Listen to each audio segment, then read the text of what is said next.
Hello ದೋಸ್ತುಗಳೇ, ಹೆಂಗಿದ್ರಿ? ಸುಮಾರು ದಿವಸ ಆಯ್ತಲ್ಲ ವೀಡಿಯೋ ಮಾಡಿ.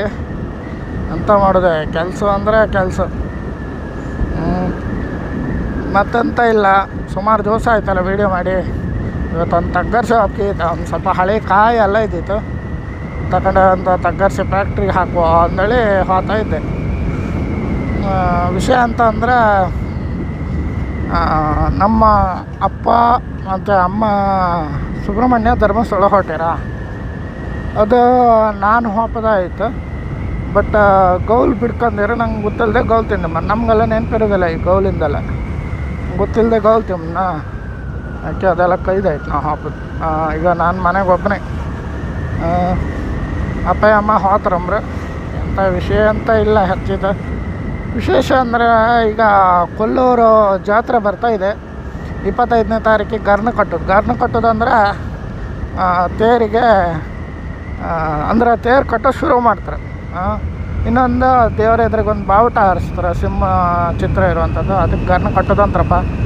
ಅಂದರೆ ಅದನ್ನೇ ಗರ್ನ ಕಟ್ಟೋದು ಅಂತಾರೆ. ನಮ್ಗೆ ಅದ್ರ ಬಗ್ಗೆ ಜಾಸ್ತಿ ವಿವರಣೆ ಇಲ್ಲ. ಇದೇ ಊರೆಲ್ಲ ಹುಟ್ಟೆ ಬೆಳೆದ, ಇಲ್ಲಿಂದ 5 ಕಿಲೋಮೀಟ್ರ್ ಕೊಲ್ಲೂರು. ಬಟ್ ನನಗೆ ಅದ್ರ ಬಗ್ಗೆ ಜಾಸ್ತಿ ವಿವರಣೆ ಇಲ್ಲ. ಅದು ಶಾಸ್ತ್ರ ಸಂಪ್ರದಾಯ, ಅದು ಯಾವುದಕ್ಕೆ ಕಟ್ತಾರೋ ಏನಕ್ಕೆ ಕಟ್ತಾರೋ ಅದೆಲ್ಲ ನಮ್ಗೆ ಗೊತ್ತಿಲ್ಲ. ನಮಗೇನಿದ್ರು ಅದು ಗರ್ನ ಕಟ್ಟೋ ದಿವಸ ತೇರು ಕಟ್ಟೋ ಶುರು ಮಾಡ್ತಾರೆ. ಇದಷ್ಟೇ ಗೊತ್ತಿತ್ತು ನಮಗೆ. 25ನೇ ತಾರೀಕಿಂದ ಸ್ಟಾರ್ಟ್ ಆಗಿ 3ನೇ ತಾರೀಕಿನವರೆಗೆ ಹಬ್ಬ ಇರುತ್ತೆ. ಅಂದರೆ ಕೊಲ್ಲೂರು ಹಬ್ಬ ಇರುತ್ತೆ. 1ನೇ ತಾರೀಕಿಗೆ ತೇರು. ಆದಷ್ಟು ಜನ ಭಕ್ತಾದಿಗಳು ಬಂದು ಸಹಕರಿಸಿ. ಎಷ್ಟು ಜನ ಆತ ಅಷ್ಟು ಜನ ಬನ್ನಿ ಕೊಲ್ಲೂರು ಹಬ್ಬಕ್ಕೆ. 1ನೇ ತಾರೀಕಿಗೆ ತೇರಕ್ಕ. ನಾವು ಆಗಲಿ ಸಣ್ಣಕ್ಕಿದ್ದಾಳಿಕಲ್ಲ ತೇರಿ ಅಂಗಿ ಹೊಲಿಸ್ದೆಯಾ, ತೇರಿ ಚಡ್ಡಿ ಹೊಲಿಸ್ದೆಯಾ ಅಂದಳಿಕೆ ಅಂತಿದ್ದಿತ್ತು. ತೇರಿ ಅಂಗಿ ತೇರಿ ಚಡ್ಡಿ ಹೊಲಿಸೋದು ಅದನ್ನೇ ಆವಾಗ ತಮಾಷೆ ಮಾಡ್ಕೊಂಡು ಮಾಡ್ತಿದ್ದಿತ್ತಾಯ್ತು. ಅಂದರೆ ತೇರಿಗೆ ಅಂಗಿ ಹೊಲ್ಸೋಕತ್ತ, ತೇರಿಗೆ ಚಡ್ಡಿ ಹೊಲ್ಸೋಕತ್ತ ಅಂದೇಳಿ. ಅಂದರೆ ತೇರಿನ ದಿವಸ ನಾವು ಹೊಸ ಬಟ್ಟೆ ಹಾಕ್ಕೊಳ್ಬೇಕಲ್ಲ, ಅದಕ್ಕೋಸ್ಕರ ತೇರಿಗೆ ಅಂಗಿ ಹೊಲಿಸ್ದೆ ಚಡ್ಡಿ ಹೊಲಿಸ್ದೆ ಅಂತೇಳಿ ಕೇಳ್ತಿದ್ದಿತ್ತಾಯ್ತು. ಇನ್ನೇನಂದ್ರೆ, ಕೊಲ್ಲೂರು ಹಬ್ಬಕ್ಕೆ ನಿಮ್ಮನ್ನು ತೋರಿಸ್ತೀನಿ. ನಿಮಗೆ ಕೊಲ್ಲೂರು ಹಬ್ಬ ಆದಷ್ಟು ತೋರ್ಸೋಕ್ಕೆ ಪ್ರಯತ್ನ ಪಡ್ತೀನಿ. ರಥ ಎಳೆಯೋದು ಇದೆಲ್ಲ ವಿಶೇಷಗಳನ್ನು ತೋರಿಸ್ತೀನಿ. ಆಲ್ರೆಡಿ ನನ್ನ ಚಾನಲಲ್ಲಿ ಇದೆ ಕೊಲ್ಲೂರು ರಥದ್ದು. ಅದು ಬ್ರಹ್ಮ ಕಲಶೋತ್ಸವ ಮಾಡಿದ್ದು ವೀಡಿಯೋ. ನೋಡಿಲ್ಲ ಅಂದರೆ ಆ ವಿಡಿಯೋ ನೋಡಿ, ಡಿಸ್ಕ್ರಿಪ್ಷನಲ್ಲಿ ಹಾಕಿರ್ತೀನಿ ಅದ್ರದ್ದು ಲಿಂಕು. ಇಲ್ಲ ಅಂದರೆ ಐ ಬಟನಲ್ಲಿ ಇರುತ್ತೆ. ಮತ್ತೊಂದೇನೆಂದರೆ,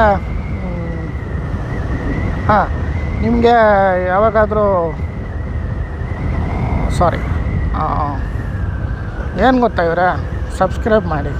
ನೀವು 431 ಜನ ಸಬ್ಸ್ಕ್ರೈಬ್ ಆಗಿದ್ದೀರಿ ಅಷ್ಟೇ. ಇನ್ನೊಂದು 69 ಜನ ಒಟ್ಟಾದರೆ ನಾನೊಂದು ಸ್ವಲ್ಪ ಒಂದು ದಾರಿ ಬಂತನಲ್ದ. ಆದಷ್ಟು ಜನ ಸಬ್ಸ್ಕ್ರೈಬ್ ಮಾಡಿ ಕಂಡು ಸುಮ್ಮನೆ ಹಾಕೊಂಡ್ಬೇಡಿ ಮಾರ್ರೆ. ಎಂತ ತಂದು ಸಬ್ಸ್ಕ್ರೈಬ್ ಮಾಡೋದ್ರಿಂದ ಯಾರಿಗೇನು ಲಾಸ್ ಇಲ್ಲ, ₹1 ಕಟ್ಟತ್ತಿಲ್ಲ. ಅದೇ ಸಬ್ಸ್ಕ್ರಿಪ್ಷನ್ ಅಂದರೆ ಏನು, ಈಗ ಸನ್ ಡೈರೆಕ್ಟಿಂದಾಗಲಿ, ಹಾಟ್ಸ್ಟಾರಿಂದಾಗಲಿ, ಜಿಯೋ ಸಿನಿಮಾದಾಗಲಿ ಇವದ್ದೆಲ್ಲ ಸಬ್ಸ್ಕ್ರಿಪ್ಷನ್ ಕಂಡಾಗಲ್ಲ. ನಮ್ಮದು ಯೂಟ್ಯೂಬ್ ಸಬ್ಸ್ಕ್ರಿಪ್ಷನ್ ಅಂದರೆ ಸಬ್ಸ್ಕ್ರೈಬ್ ಬಟನ್ ಒತ್ತರಿಸಿ ಅಷ್ಟೇ. ಅದರಿಂದ ನಿಮ್ಗೆ ₹1 ಕಟ್ಟತ್ತಿಲ್ಲ. ನನ್ನ ವೀಡಿಯೋ ನೋಡೋಕ್ಕೆ ನಿಮ್ಗೆ ಎಷ್ಟು ನೆಟ್ ಖರ್ಚಾಗ್ತೋ ಅದ್ರಾಗ 1% ನೆಟ್ಟು ನಿಮ್ಗೆ ಸಬ್ಸ್ಕ್ರೈಬ್ ಮಾಡೋದ್ರಿಂದ ಕಟ್ಟಾಗ್ತಿಲ್ಲ. ಅದು ಕೆಲವ್ರಿಗೆ ಗೊತ್ತಿರತ್ತೆ ಇದೆಲ್ಲ. ಆದರೂ ನಾವು ಹೇಳೋದು ಯಾಕಂದರೆ, ನಾವು ಕನ್ವಿನ್ಸ್ ಮಾಡೋಕ್ಕೆ ಟ್ರೈ ಮಾಡಬೇಕಲ್ಲ, ಸಬ್ಸ್ಕ್ರಿಪ್ಷನ್ ಹೆಚ್ಚಿಸ್ಬೇಕಂದ್ರೆ. ಹಂಗಾಗಿ ಅಷ್ಟೇ. ಮತ್ತಿನ್ನೇನಂದರೆ, ತಗ್ಗರ್ಸೆ ಹೋಗ್ತಾ ಇದ್ದೀನಿ. ತಗ್ಗರ್ಸೆ ಹೋಗಿ ಅಲ್ಲಿ ಕಾಯಿ ಫ್ಯಾಕ್ಟ್ರಿದು ಒಂದು ಸ್ವಲ್ಪ ವೀಡಿಯೋ ಮಾಡಿ ತೋರಿಸ್ತೀನಿ ನಿಮಗೆ. ನೋಡಿ, ನಮ್ಮ ಬದಿ ಕಾಯಿ ಫ್ಯಾಕ್ಟ್ರಿ, ನಿಮ್ಮ ಬದಿಗೆಲ್ಲ ದೊಡ್ಡದು ಇರ್ಬೋದು. ಬಟ್ ನಮ್ಮ ಬದಿಗಿರೋದು ಇಷ್ಟೇ ದೊಡ್ಡದು, ಅಥವಾ ನಮಗಿದೇ ದೊಡ್ಡದು. ನಮಗೆ ಇದೇ ದೊಡ್ಡ ಫ್ಯಾಕ್ಟ್ರಿ ಅನಿಸುತ್ತೆ. ನಿಮ್ಮ ಕಡೆ ಎಲ್ಲ ಫ್ಯಾಕ್ಟ್ರಿ ಅಂದರೆ ಅದ್ರದ್ದು ರೀತಿಯೇ ಬೇರೆ. ಅದು ಒಂದೊಂದಕ್ಕೆ ಒಂದೊಂದು ಪ್ಲ್ಯಾಟ್ಫಾರ್ಮು, ಒಂದೊಂದು ಇದು ಬ್ಲಾಕು ಹಿಂಗಂತಲ್ಲ ಇರುತ್ತೆ. ಬಟ್ ನಮ್ಮದ್ರಲ್ಲಿ ಹಾಗಂತ ಇಲ್ಲ. ನೋಡಿ, ತೋರಿಸ್ತೀನಲ್ಲ.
ಸ್ನೇಹಿತರೆ, ನೋಡಿದ್ರಲ್ಲ ನಮ್ಮ ತಗ್ಗರ್ಸೆ ಕೊಬ್ಬರಿ ಎಣ್ಣೆ ಫ್ಯಾಕ್ಟ್ರಿನ.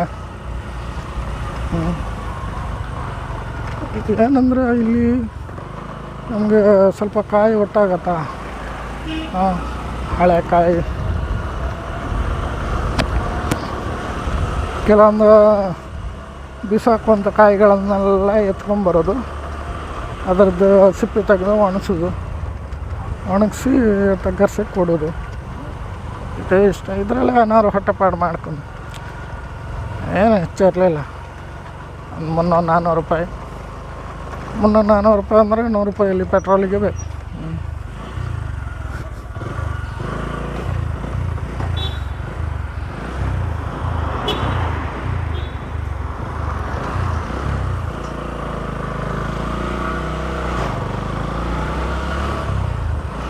ಒಂದು ಏನಂದರೆ ತುಂಬ ಖುಷಿ ಆಗುತ್ತೆ ಗಾಡಿ ಬೆಳಗ್ಗೆ ಗಾಡಿ ಓಡಿಸೋದ್ರಲ್ಲಿ ಏನೋ ಒಂಥರ ಮನಸ್ಸಿಗೆ ಸಮಾಧಾನ, ಗಾಡಿ ಓಡಿಸ್ತಾ ಇದ್ದೀನಿ ಅಂತ.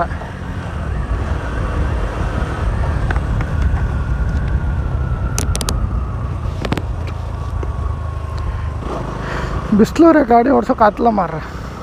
ಈ ಸ್ವಲ್ಪ ಇದಿದ್ರೆ ಅಡ್ಡಿಲ್ಲ, ತಂಪಿದ್ರೆ ಅಡ್ಡಿ. ಈಗ ಸ್ವಲ್ಪ ತಂಪಿತ್ತಲ್ಲ, ಹಂಗಾಗಿ ಕಾಯಿಗೆ ಕೊಟ್ಟಪ್ಪದು ಏನೇ ಇದ್ದರೆ ಬೆಳಗ್ಗೆನೇ ಬಂದು ಕೊಟ್ಟಪ್ಪ ಅಂದೇಳಿ ಈಗ ತಗೊಬಂದು ನಾನು. ಮತ್ತು ಮಧ್ಯಾಹ್ನ ಹೊತ್ತಿಗೆಲ್ಲ ಹಬ್ಬದಂದ್ರೆ ಒಂಥರ ಉರಿ ಜ್ವಾಲಿ ಸಾಕೆ. ಎಂಥ ಗಾಡಿಗೆ ಹಾಪತಿ, ಬೈಕ ಹಾಪತಿಗೆ ಎಷ್ಟೇ ಗಾಳಿ ಬೀಸೋದಿದ್ರೂ ಸಾಕತ್ತಿಲ್ಲ. ಆ ಉರಿ ಬಿಸಿಲಿಗೆ ಮತ್ತು ರೋಡಿಂದ ಅದು ರಾಪ್ ಹೊಡಿತಾ ಇಲ್ಲ ಫುಲ್, ಅದಕ್ಕೆ ತಡ್ಕೊಂಬಕ್ಕೆ ಆಗ್ತಿಲ್ಲ ಎತ್ತದು. ದೇವ್ರೆ ಎಷ್ಟೊತ್ತಿ ಮನೆ ಹಾಂತಂಬಂಗೆ ಇರುತ್ತೆ. ಅಡ್ಡಿಲ್ಲ, ಏನೇ ಆಗಲಿ, ಸಿಗುವ ಮತ್ತೊಂದು ವೀಡಿಯೋದಲ್ಲಿ. ಇನ್ನೂ ಯಾವಾಗ ವೀಡಿಯೋ ಮಾಡ್ತಾನೋ ಗೊತ್ತಿಲ್ಲ, ಒಟ್ಟು ಹಿಂಗೆ ಪುರ್ಸೊತ್ತಿದ್ದಾಳಿಕಲ್ಲ ಒಂದೊಂದು ವೀಡಿಯೋ ಮಾಡಿ ಹಾಕ್ತೆ. ಸಬ್ಸ್ಕ್ರೈಬ್ ಮಾಡಿ ಇಡಿ, ಎಷ್ಟಾಗ್ತೋ ಅಷ್ಟು ಆಯ್ಲಿ ಮಾರತ್ತೆ ನಮಗಂತ. ಎಂಥಾರು ಒಂದು ಮಾಡಕ್ಕೆ ಹಿಡ್ಕೊಂಡೇನಲ್ಲ, ಅರ್ಧಕ್ಕೆ ಬಿಡೋಕ್ಕೆ ಮನಸ್ಸಿಲ್ಲ, ಹಾಗಾಗಿ ಮಾಡ್ತಾಯಿದ್ದೆ ಅಷ್ಟೇ. ಮತ್ತು ಇನ್ನೆಂತ ಮಾಡೋದು, ನೀವೆಲ್ಲ ಸಪೋರ್ಟ್ ಮಾಡ್ರೆ ಅಡ್ಡಿಲ್ಲ. ನೀವೆಲ್ಲ 430 ಜನ ಸಪೋರ್ಟ್ ಮಾಡ್ರೆ ಸಾಕಾ? ಕಾಮಕ್ಕೆ ಎಷ್ಟೋ ಜನ ಕಾಣ್ತಾರೆ. ನಂದು ಯಕ್ಷಗಾನ ವೀಡಿಯೋ ಒಂದು 51,000 ಜನ ನೋಡಿರ. 51,000 ಜನ ನೋಡಿದಲ್ಲಿ ಒಂದು 500 ಸಬ್ಸ್ಕ್ರೈಬರ್ ಆಯ್ರೆ. ಎಂತ ಮಾರ ನೋಡಿ ಸುಮ್ಮನೆ ಹಾಕೋದು, ಅಲ್ಲೇ ಒಂದು ಬಟನ್ ಒತ್ತಿ ಬಿಟ್ರೆ ಸಯ್ಯಪ್ಪ ಏನಕ್ಕೆ. 51,000 ನೋಡ್ರೆ, 51,000 ನೋಡೋದಲ್ಲ, ಒಂದು 500 ಜನ ಅದ್ರಾಗ ಒಂದು ಸಬ್ಸ್ಕ್ರೈಬ್ ಮಾಡಿರೆ ನಾನೊಂದು ದಾರಿ ಬತ್ತಿದ್ನ. ಸುಮ್ಮನೆ ಕಣ್ಕೊ ಹೋತ್ರಲ್ಲ ಮರ. ಒಬ್ಬರು ವೀಡಿಯೋ ಹಾಕ್ತಾರೆ, ಅವ್ರು ಎಷ್ಟು ಕಷ್ಟಪಟ್ಟಿಪ್ರ ಏನೋ ಅದು ಎಂಥದೇ ಇಲ್ಲ. ಒಂದು ವೀಡಿಯೋ ಮಾಡ್ಕಿದ್ರೆ ಎಷ್ಟು ಕಷ್ಟ ಆಯ್ತು ಗೊತ್ತಾ. ಈಗಲೂ ನಂಗೆ ಇಲ್ಲಿಗ ಹೆಲ್ಮೆಟ್ ಮೇಲೆ ಗಾಡಿ ಇದು ಮೊಬೈಲ್ ಇಟ್ಕೊ ಹಾಕೋಕೆ ಆಗ್ತಿಲ್ಲ. ಅದೆಂತಕ್ಕಂದ್ರೆ ಈ ಮೊಬೈಲ್ ಇತ್ತಲ್ಲ ಸ್ಯಾಮ್ಸಂಗ್ M51 ಕಮ್ಮಿ ಅಂದರೆ ಒಂದು 200 ಗ್ರಾಮ್ ತೂಕ ಇರುತ್ತೆ. ಅದನ್ನು ನಾನು ಹೆಲ್ಮೆಟ್ ಮೇಲೆ ಇಟ್ಕೊಂಡಿರ್ತಲ್ಲ, ನನ್ನ ಕನ್ನಡಿ ಮೇಲೆ ಬಂದ್ಕೊಂಡು ಕೂತ್ಕೊಂತ ಕನ್ನಡಕದ ಮೇಲೆ. ಕನ್ನಡಕ ಮೂಗಿಗೆ ಒತ್ತಿ ಹಿಡ್ದೆ ಯಾವ ಥರ ನೋವು ಬತ್ತಂದರೆ ಅದು ಹೇಳೋದಲ್ಲ. ನಾ ಅಷ್ಟು ಕಷ್ಟಪಡ್ತೆ, ನೀವೊಂದಲ್ಲ ಸಬ್ಸ್ಕ್ರೈಬ್ ಮಾಡ್ರಲ್ಲ. ಇಷ್ಟು ಕಷ್ಟಪಡೋದಕ್ಕೂ ಒಂಚೂರು ಬೆಲೆ ಇಲ್ಲ. ಅದೇ ಪ್ರೀತಿಯಿಂದ ಕೇಳ್ಕೊಂಡೆ, ಇನ್ನು ಬೇಡ್ಕೊಂತ ಇದ್ದೆ. ಇನ್ನೆಂತ ಮಾಡೋದು ಗೊತ್ತಿಲ್ಲ. ಸಬ್ಸ್ಕ್ರೈಬ್ ಮಾಡಿ ಆದಷ್ಟು. ಇನ್ನೇನಾದರೂ ವಿಶೇಷ ಇದ್ದರೆ ಮತ್ತೆ ಸಿಗುವ. ಎಲ್ಲಾದರೂ ಹೋಗೋದಿದ್ರೆ ಇನ್ನೊಂದು ಸದ್ಯದಲ್ಲೇ ಜೋಗಕ್ಕೊಂದು ಹೋಗೋದಿತ್ತು ನೋಡು, ಅವಾಗೊಂದು ಲಾಂಗ್ ವೀಡಿಯೋ ಮಾಡಿ ಹಾಕ್ತೆ ಚೂರು ಒಂದೊಂದು ತುಣುಕು. ಮತ್ತು ಅಲ್ಲಿವರೆಗೆ ಹೋಗೋದನ್ನು ವೀಡಿಯೋ 4 ಗಂಟೆ ವೀಡಿಯೋ ಮಾಡೋಕ್ಕಾಗತ್ತೆ. 4 ಗಂಟೆ ಅಲ್ಲ, ಒಂದು 2.25-2.25 ಗಂಟೆ ಬೇಕು ನಂಗೆ ಗಾಡಿ ಅಲ್ಲಿಗೆ ಹೋಗೋಕ್ಕೆ. ಯಾಕಂದರೆ ಲಾಂಚ್ ಗಿಂಚೆಲ್ಲ ಸಿಗಬೇಕಲ್ಲ, ಅಲ್ಲಿ ಲಾಂಚಲ್ಲೆಲ್ಲ ಹೋಗ್ತಾ ಮಾಡೋದಿದ್ರು ಮಾಡ್ತೀನಿ. ಸದ್ಯದಲ್ಲೇ ಹೋಗೋದಿದೆ, ಯಾವಾಗಂತ ಗೊತ್ತಿಲ್ಲ. ಯಾಕಂದರೆ ನಮ್ಮ ಒಬ್ಬ ಅಕ್ಕನ ಮಗ ಅಲ್ಲಿ ಜೋಗದಲ್ಲಿ ಓದ್ತಾ ಇರೋದ, ಅವ್ನು ಕರ್ಕೊಂಬರ್ಲಿಕ್ಕೆ ಹೋಗಬೇಕು. ಅವನು ಎಕ್ಸಾಮ್ ಯಾವಾಗ ಮುಗಿಯುತ್ತೆ, ಅವನಿಗೆ ಲೀವ್ ಯಾವಾಗ ಕೊಡ್ತಾರೆ, ಹಾಲಿಡೇ ಯಾವಾಗಿರುತ್ತೆ ಅಂತ ಗೊತ್ತಿಲ್ಲ ನನಗೆ. ಅದು ಗೊತ್ತಾದರೆ ಹೋಗಿ ಕರ್ಕೊಂಡ್ಬಂದು ಹೋಗಿ ಕರ್ಕೊಂಬರ್ತಾ ವೀಡಿಯೋ ಮಾಡೋಕ್ಕಾಗಲ್ಲ. ಯಾಕಂದರೆ ಅವನು ಎದುರುಗಡೆ ಇರ್ತಾನೆ. ಹೆಲ್ಮೆಟಿಂದ ಇದು ಸೆಟಪ್ ಎಲ್ಲ ಕಳಿಸಿಡ್ಬೇಕಾಗತ್ತೆ, ಇಲ್ಲಾಂದರೆ ಅವ್ನು ತಲೆಗೆ ಹೊಡೆಯುತ್ತೆ. ಅವ್ನು ಹಿಂದೆ ಕೂರಿಸ್ಕೊಳ್ಳೋಕ್ಕಾಗಲ್ಲ, ಚಿಕ್ಕ ಹುಡುಗ ಅಷ್ಟೇ, ಇನ್ನು 2-3ನೇ ಕ್ಲಾಸಲ್ಲಿ ಓದ್ತಾ ಇರೋನು. ಅವ್ನು ಹಿಂದೆ ಕೂರಿಸ್ಕೊಂಡ್ರೆ ಅವ್ನು ಹಿಡ್ಕೊತಾನೆ ಇಲ್ವ ಅಂತ ನನಗೊಂದು ಭಯ.